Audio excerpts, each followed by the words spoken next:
you speak about your gut health, I believe you wrote about microbes or bacteria in your Yeah, that's stomach. right. There's been a lot of research on that over the past 20 years. The research around that area has really exploded. And we have 100 trillion microbes in the gut, which is really amazing. And so these live within us symbiotically, and they bring us lots of benefits. They found that there's a connection between the gut and the brain, which they call the gut-brain connection or the gut-brain axis. And this is a two-way communication between the brain and the gut. So our gut communicates with our brain, and our brain is also linked to the gut. So they both talk to each other in both ways. And this messaging system also involves the immune system, the central nervous system, and the endocrine system, which is our hormone systems. And all of these systems influence our mood and behavior, and they're all under the influence of these gut microbes. So it's very important to keep our gut microbes healthy. I'm happy. Yes, and by feeding them lots of foods that allow them to thrive. So what they feed on is plant fibers. So by eating lots of different plant foods, we're helping them to grow and thrive. And the foods that encourage bad gut microbes, which would not benefit us, they don't bring us lots of benefits, are processed foods, trans fats, sugary foods, and refined foods. What is trans fat? What exactly is that? These types of fats, so they're generated when through deep fried foods, especially fast foods, where the oil is reused lots of times. That creates trans fats, but it's mainly produced through the process of hydrogenation, a process that food manufacturers do to harden vegetable oils, and they do this to extend the shelf life of these oils, because the liquid oils don't tend to last as long. So they put it through the process of hydrogenation and add it's basically adding hydrogen atoms. It actually becomes solid and lasts longer. So then the oils that are partially hydrogenated, these form trans fats, and these are the fats that aren't so healthy for us. So foods like margarines will contain trans fats. What's margarine? Is that butter? It's like an artificial butter made by hydrogenating liquid fats. Okay, so even though the brain is only 2% of our body weight, it actually uses 20 to 25% of our calories when we're at rest. So that's a big nutrient demand. And when we're not feeding the brain properly, so when it's not getting enough nutrients or it's not getting enough fuel, then that affects our moods and our concentration and our focus. And there have been multiple studies that show the huge influence of nutrition on our mental health. The brain it's nearly 60% fat, and it's actually 30 to 40% DHA, which is a type of omega-3. And omega-3 is from fish. Yeah, so DHA is a type of omega-3 that's mainly found in fatty fish. And we can't make that. No, that's right. So our brain is nearly 60% fat, and so it needs fats to function properly. And so getting the right amounts and the right types of fat is really important for our brain health. In the Western diet, we're often lacking in omega-3s, and this is an essential fat which the body can't make by itself. It needs to come in through the diet. The essential fatty acids are omega-3 and omega-6, but we tend to consume a lot of omega-6s already through sunflower oil and wheat and grains, but we tend to be lacking in omega-3s. There are 3 types of omega-3s: ALA, DHA and EPA. Now, ALA is a short chain form of omega-3, and it's found in plant foods such as walnuts, flax seeds, leafy greens. EPA and DHA are long chain forms of omega-3 fatty acids, and these are more easily absorbed and utilized by the body. Also, our brain is 30 to 40% DHA. So even though our bodies can convert ALA to EPA and DHA, the conversion is quite long, and it's quite a long and inefficient process. So it's really good if we can get our EPA and DHA through fatty fish, which is a major source of these long chain fatty acids. You can get DHA and EPA through plant foods because the body will convert the ALA to EPA and DHA. It's just not efficient as having it through fatty fish. And there are other sources of DHA and EPA, so you can get it through eggs, especially. Avocados are mainly monounsaturated fats, so they are very good for us, but they're mainly monounsaturated fats rather than polyunsaturated fats, which is what these omega fatty acids are.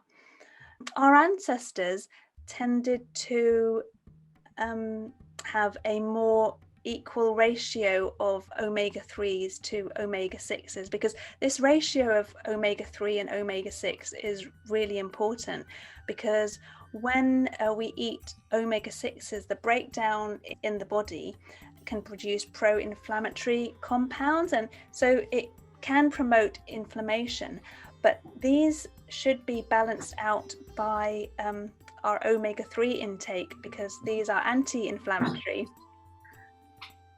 Yes, it's really the inflammation part, I think, is really important. So there are 2 types of fatty acids that our bodies can't produce on its own, and so we need to have an intake of these through the diet, and these are omega-3 and omega-6 fatty acids, and it's really important that the ratio of these are fairly balanced, or we don't have too much omega-6 compared to omega-3.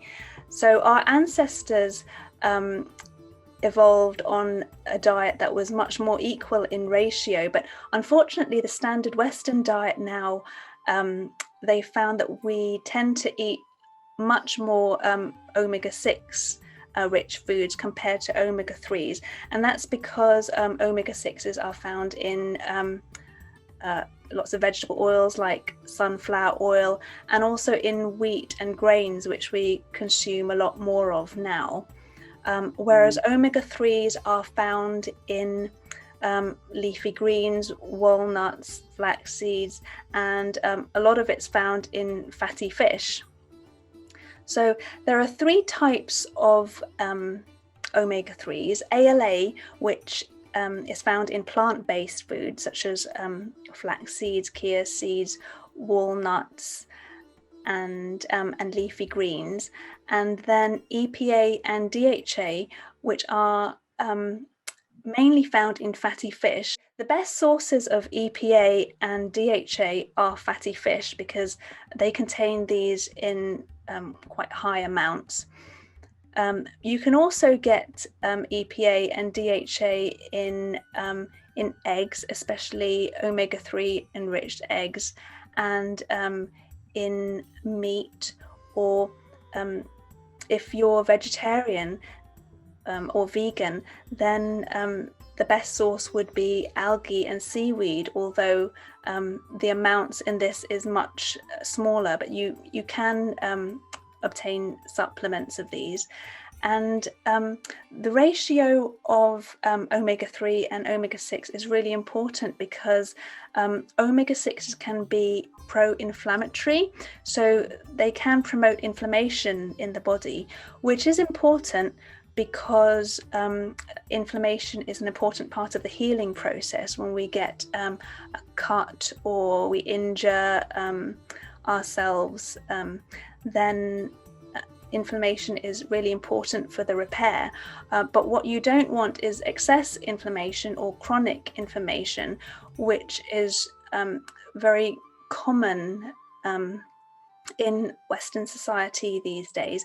And if you think about a lot of chronic degenerative diseases, a lot of research is showing that these are linked to chronic inflammation. So, for example, conditions